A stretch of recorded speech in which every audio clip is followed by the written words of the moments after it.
Welcome to Writers Talk. I'm here with Ryan Null to talk about the Flare Chronicles. Ryan, how are you doing? I'm doing good. How you doing? I'm fine. What sparked the idea for the Flare Chronicles? So, my eighth grade teacher was the one that inspired me to write the prequels.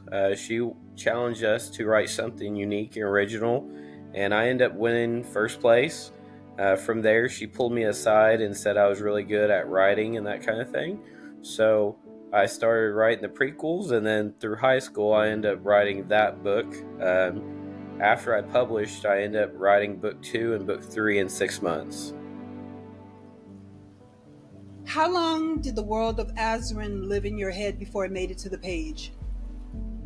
So this current series has 3 ages, but the time frame of the first book, so 1 through 3, really takes place between 2 ages, more like the end of the middle age and then the beginning of the third age.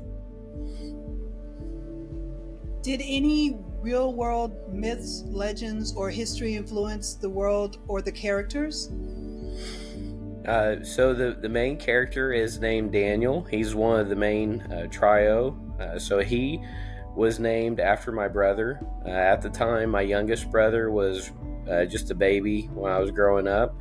And so a lot of that inspiration grew from him and just watching him grow up and, being a part of his childhood. And then Trisha is another one that's part of the duo. And I actually dated a girl named Trisha. And so that kind of reflected in my writing and her, just her personality and what I really seen looking, from the outside in. And then Broctree just was a cool name.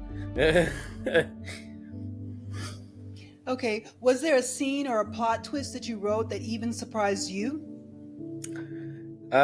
So generally how I do things, I will somewhat scope out how I want the series to go as far as the book or books in general. When I wrote the second and third, and then I finished the third before I pitched the series to my traditional publisher, and how I had it written on the scope or outline didn't end up being that way. So I wasn't expecting it to turn out that way, but I just found it more interesting and just kind of a better reading that people enjoy for book 3. So that's really was the biggest surprise out of all of them. Okay, let's talk about Daniel. How did he evolve from concept to page? So really, I grew up with this idea of honor. My dad was very prominent about, treating people right and helping others and giving back more than what you took. And so I seen a lot of that in my youngest brother, Daniel. And as he grew up, his characteristics changed, his abilities changed. And so I wanted to show that growth from book 1 all the way to book 3. And you really do see that reading the series. When it starts out, he's 16. And then by the end of it, he's about 18, 19 roughly. So you see that change in, kind of a rebellion boy that's got these ideas and thoughts. And then he's, all the way the champion and grown up a little bit, I guess you'd say. Broctree is a legendary warrior with mystery around him. How do you balance myth and humanity in his character? So Broctree, he was one of the prequels that I wrote before. So I wrote Daniel's prequel story for my 8th grade class. And then after my teacher pulled me aside in that, I ended up writing Broctree just because I've always been kind of an archer guy, but I do like the swordsmanship and the medieval time and just the whole knight theory, in general. And so Broctree was the second prequel. And I read a lot of Dragonlance and Redwall books when I was a kid.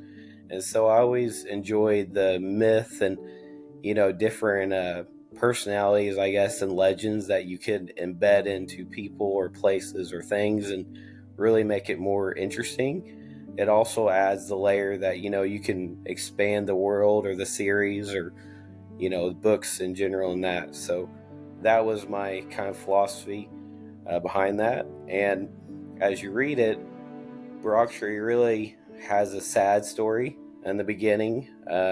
His prequel story is pretty heartbreaking and sad, but as you go through it, he changes, and he also sees the value in light and life, and sees the hope, and gives that inspiration. And so he kind of acts like a big brother, more or less, to Daniel. Trisha is described as a mage in hiding with dark secrets. What makes her journey so vital to the story? So she was based off the girl that I dated. Her name was Trisha, and the world was kind of harsh, I guess you'd say. She had seen the harsh side and dark side of the world, and she had a great spirit and power, and I really seen the potential in her, but she was afraid to show it. So from that came the idea of Trisha in the books, and she's kind of the same thing. So she's got this past, this secrets that she hasn't told anyone. We find out towards the end what that is, but then as you read the whole series, you see her growing in that, and you also see the other changes that happen. And also there's more secrets and surprise that I can't give out until book 2 and 3 are released, that you'll kind of see from her, and she becomes that pivotal character in the whole series. If you had to describe each of the 3 main characters in one word, what would they be?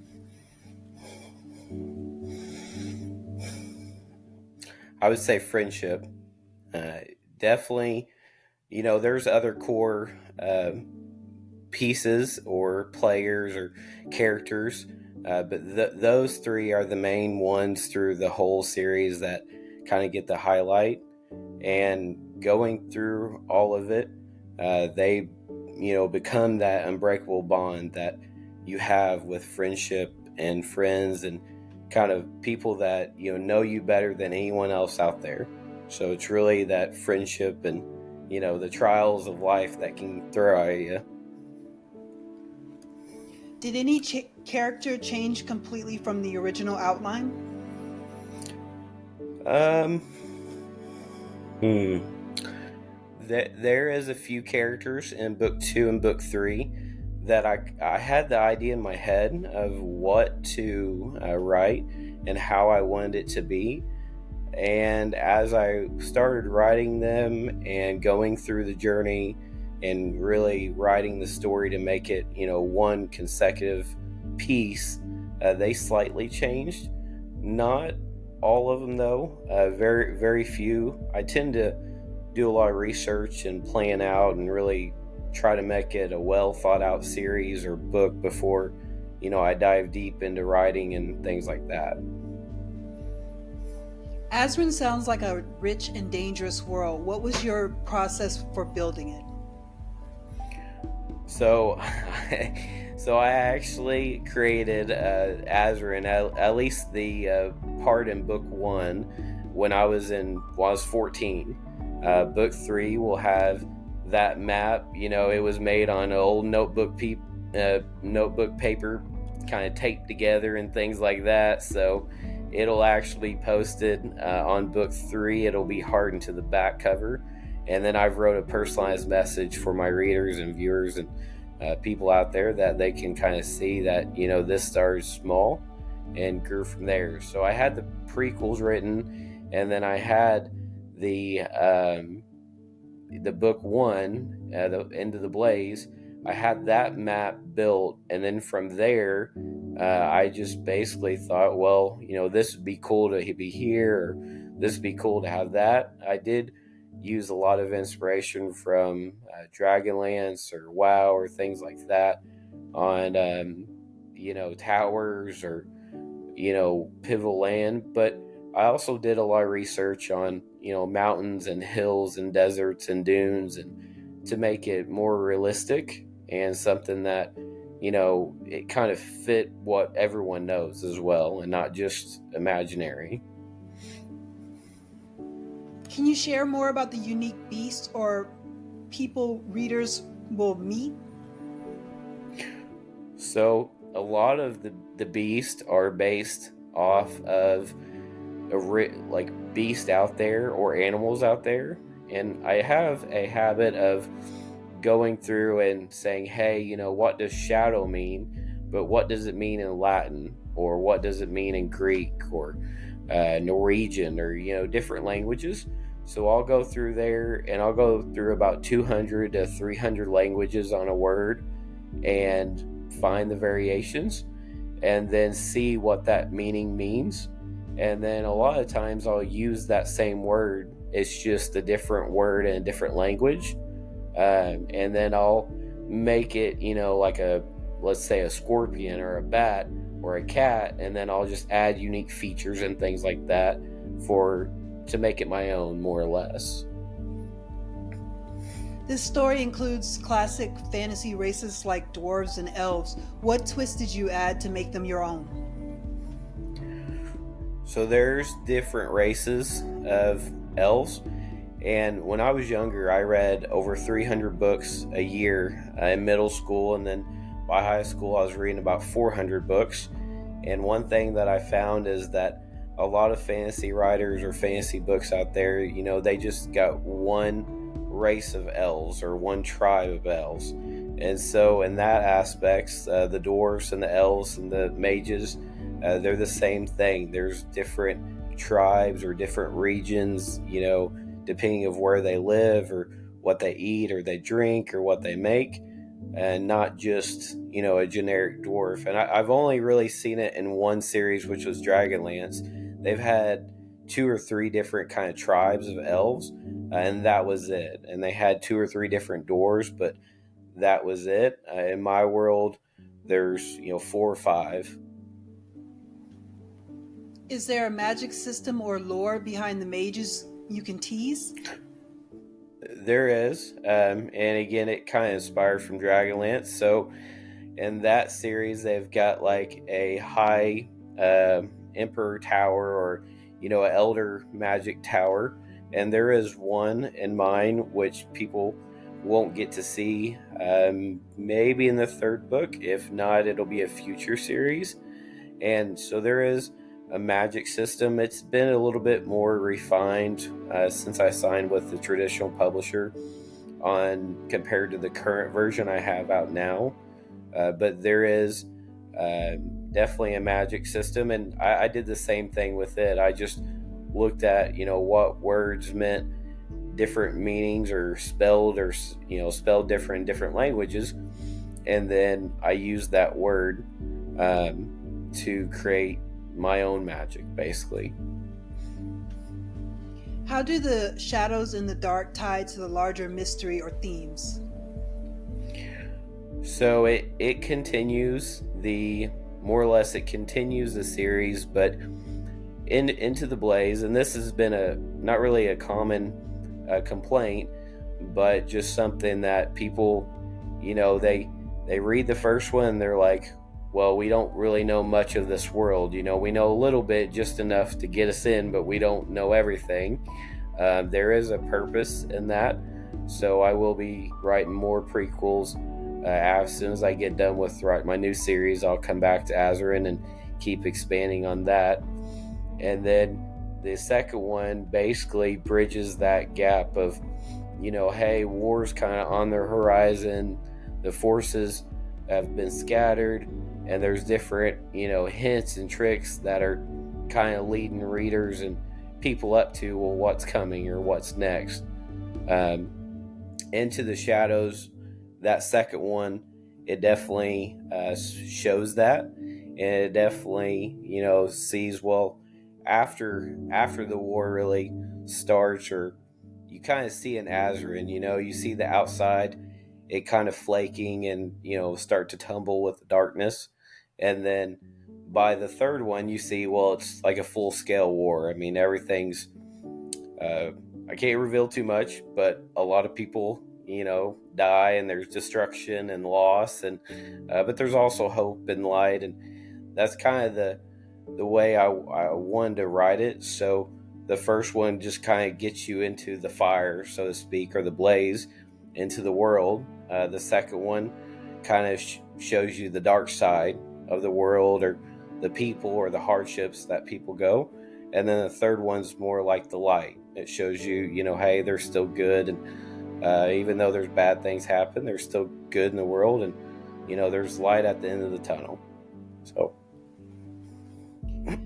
The blurb hints at war and destiny. What are some central themes you explore in your book?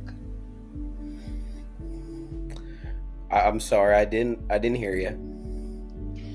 The blurb hints at war and destiny. What are some central themes you explore in your books? Okay.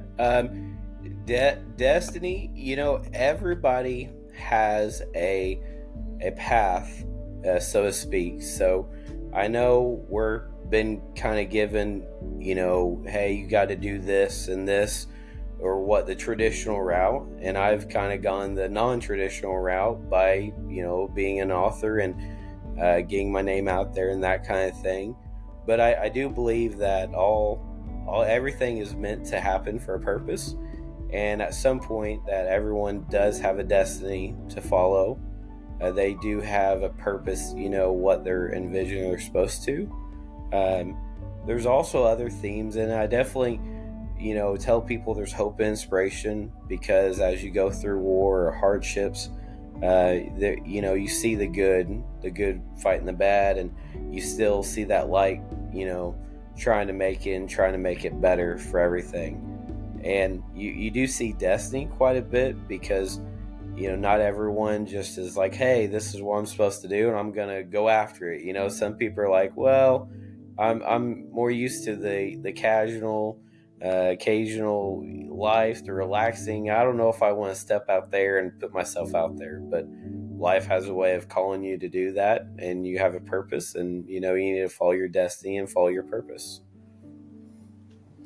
Daniel's heritage seems to be a key mystery. Without spoilers, what can you tell us about that arc?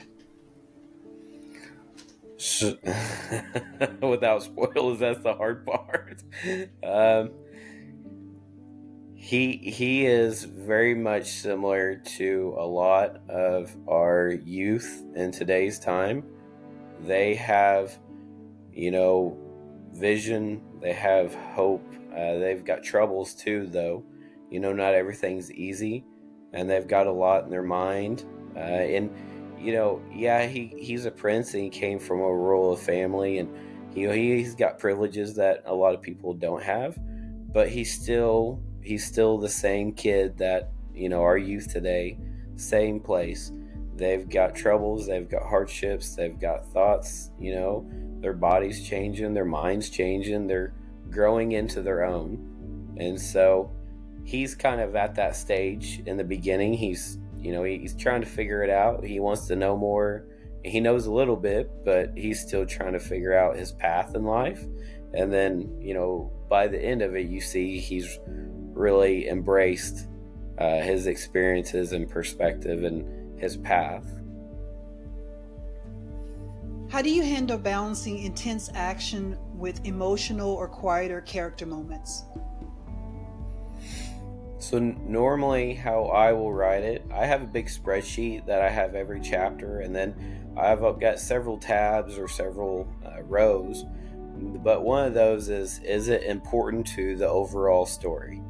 So I still want the story to continue, so readers can, follow along the same pace. But I also want each chapter to mean something. Now, it may not mean it's a high action scene. It may mean it's a more emotional scene, or there's more of a mystery or kind of a hint of what's coming. But there's got to be that balance. action movies, they're great. There's a lot of them, but even action movies, if you watch them or read action books, they're not all action. There's some kind of in between moments that bridge from one scene to another, and that's generally how I try to write. I try to make it as even as I can, as balanced. I do love action, but I also love a good mystery or twists and turns or romance or exploring the other realms and things like that too. Are there morally gray areas in your characters to have to navigate? There, in the first book, yes, there is, and that goes back to, is not really complaints. People are just like, man, I want to know more about the characters. There's, I kind of leave them hanging, and I didn't do that to make anyone frustrated or not, upset, but I wanted to show growth in a positive way. But I also want people, wanting to know more about their history and their family and kind of what made them at that moment. Who in their life or what events made them at that when they first started reading. And that way, when they read the whole series, they can see, hey, they started from here, but look how much they've grown and look who they've become. And then I do plan on writing a prequel series where people can really get to know them from birth all the way to that point and into the blaze. So that was the kind of the purpose behind it. In this world of war and magic, what ultimately defines a hero? I definitely say there is a lot of war. There's more war coming, and so that first one just kind of shows the outline of magic. But there's also the friendship. There's the hope. There's the light. You've got the big brother system. You've also got the, we're exploring new lands. We're exploring new people, new tribes, and different aspects of that. And then there is some like leadership. If you've ever been in a leadership role or being a boss or parent or grandparent or anything like that, sometimes you've got to make hard decisions, and sometimes they're good, and sometimes you're just learning along the way. So in that case, our companions and their other groups that add them and that kind of thing, they do have to make those hard choices, and it's just about the balance. Now, in book 2, I really did expand the world based upon the reader feedback that I did receive from the first one on the first version. And so the second one is definitely expanded. I mean, it's got gods, and I created my own festival and, different things like that. I won't reveal everything, but I definitely did listen to my readers and expand the world that people were asking questions or wanting to know more about. What was your writing routine like while crafting this book? So generally, I write that. I'll write, the rough draft and that kind of thing. And then from book 2 to 3, I pretty well wrote them back to back. As soon as I got done with number 2, then I would write number 3. I had the map already made, so I could basically use the map to navigate how the companions went and where they traveled and events and kind of track everything together. I did try to bring a lot of things into book 3. I try to tie everything together. That way people seen old friends and new friends and places and new and old of that too. So the new series has been not really the same writing. It's a little bit different and kind of a little bit different way of writing it. But generally that's how I try to write things if I can. Did you write linearly, or did you jump between scenes as inspiration hit? So I pretty well wrote it straight through. When I had my outline, I tried to follow it as best I could. But as you know, life happens and sometimes you can't always follow it. So there's a lot of it that's that way, but then there's a lot of it that wasn't that way. So my wife's a CNA. She works nights every weekend. So when she goes to work and my kids go to bed, that's my writing time. And that's my bulk of my writing time, more or less. And that's where I wrote it continuous. The map was a newsletter exclusive that I run. And, I have a bad habit of writing the first book in a series and then making a map. So I'm doing the same thing with my new series, but it's all in my head, and it's better that way to get it out of my head, and then I can navigate from there, the bigger vision of things. So the map really helped with book 2 and book 3 of, plotting and that kind of thing. Was there a character or point of view that was the hardest to write? No, I don't really have writer's block.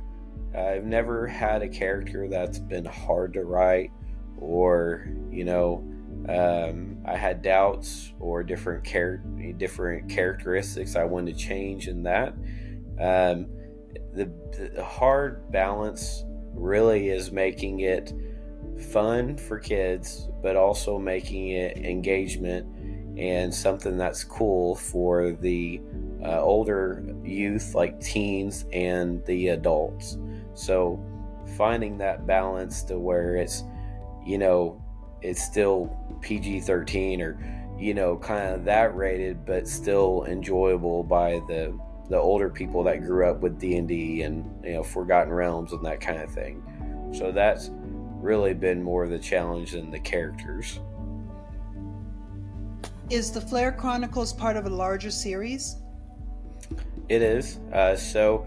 Again, my Dragonlance has been a big inspiration. I loved how they built the world, and I got into Dragonlance, years after it was made. It first came out in the 80s, so by the time I've got over 60 to 80 books now, but when I first got into the series, I bought about 15 books, and it had already spun, multiple timelines, more or less.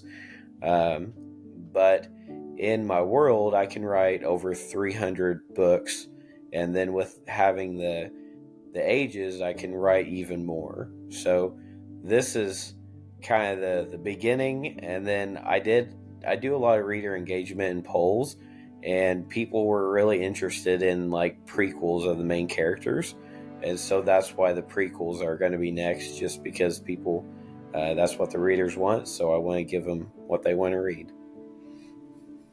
Without giving too much away, what can readers expect in the next installment?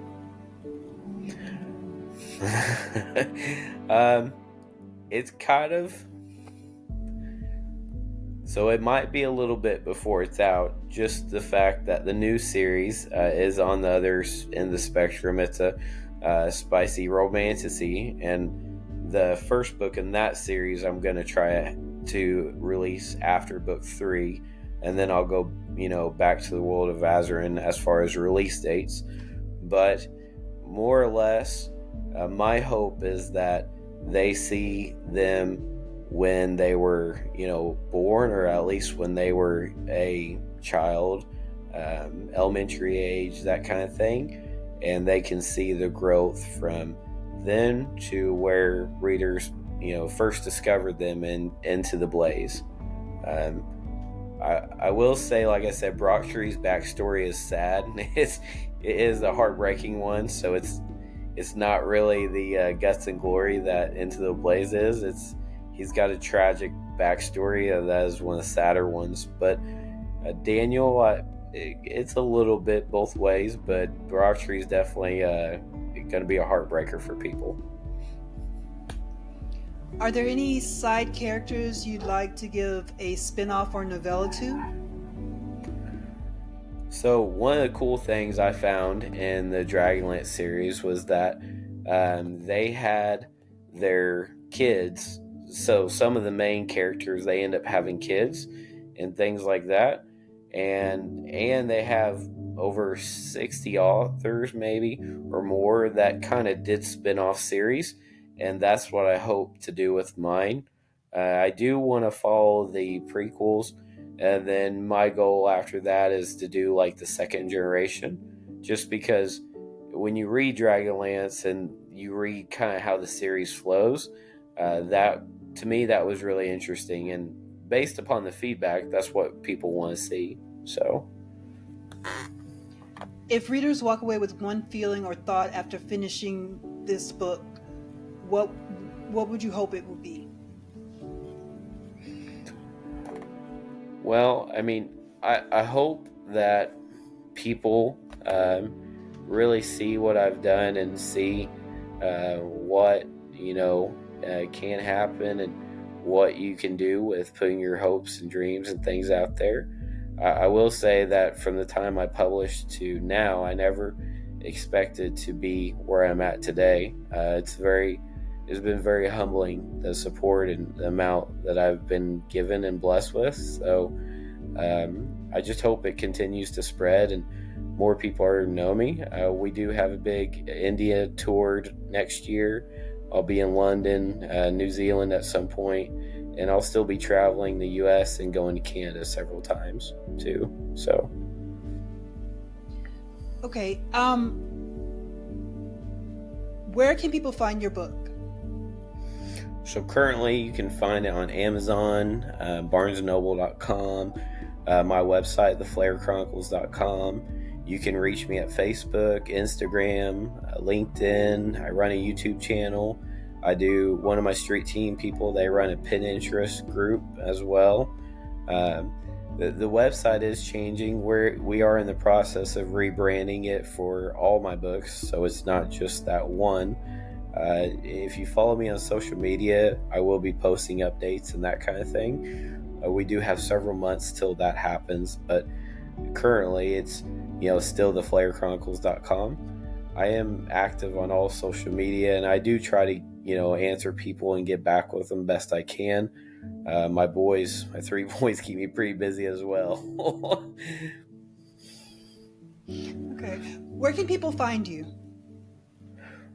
So currently, I live in Oakland City, Indiana. I'm from Hobstadt in Gibson County.